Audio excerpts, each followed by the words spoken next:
بسم الله الرحمن الرحیم. من سفیر جمهوری اسلامی افغانستان هستم.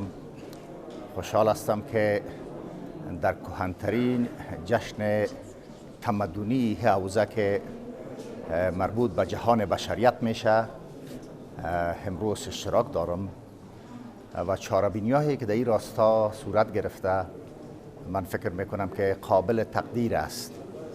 ما امروز مشاهده میکنیم که جشن نوروز ثبت یونسکو به حسرت سعی و تلاش همین حوزه تمدنی گشته و امسال سال فرهنگی که در جمهوری تاجیکستان به وجود آمده فکر میکنم که تنها مربوط به تاجیکستان نمی باشه بلکه مربوط به یک تمدن بزرگی که در این حوزه تمدنی زندگی میکنن می باشند.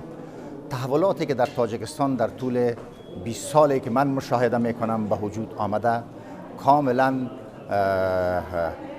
نمیتونم که توصیف کنم با این امکاناتی که از لحاظ اقتصادی در تاجیکستان موجود است، ولی رهبری سالم در تاجیکستان تانسته که پیشرفت‌های خوبی را هم در سطح منطقه و هم در سطح بین المللی به نمایش بگذارند. ما برای مردم تاجیکستان تبریک میگم نوروز را، به تمام مردم دنیا که از این جشن کهن پیروی میکنن و این جشن را دوست دارن مبارکباد میگم. با آرزومندی روزی که در این منطقه صدای فیر نباشه، با آرزومندی روزی که افغانستان که در همسایگی تاجیکستان قرار داره مسلما آتش جنگ افغانستان دامنگیر کشورهای منطقه میشه. شما در جریان هستین که قلب آسیا عنقریب یا روند استانبول در تاجیکستان که میزبانیش به دوش داره برگزار میگرده. آرزومند هستم که نتایج این جلسه سر فضای امنیتی، سر موارد اقتصادی و سیاسی در سطح منطقه تاثیرات خود داشته باشه. رابطه های فرهنگی را تنها امسال به وجود نامده بلکه ما یک قدامت تاریخی 1000 ساله در این منطقه داریم.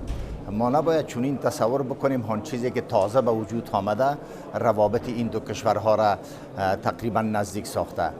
در حیامی که نظام ها به وجود آمده بود، حکومت ها به وجود آمده بود، ما روابط مردم با مردم در این منطقه داشتیم. ما امیدوار هستم به مو شکلی که جلال المآب رئیس جمهور تاجیکستان همیشه خطاب میکنه که افغانستان همسایه ما نیست بلکه خویش تبار ماست. ما با هم خویش تبار هستیم. با تاسف که یک مرز سیاسی ما را از هم جدا ساخته. با آرزومندی روزی که این مرز وجود نداشته باشه ما خویش تبار، ما مردم هم فرهنگ و کلچر که در یک منطقه زندگی میکنیم رفت آمدهای بسیار نرمال و هادی داشته باشه.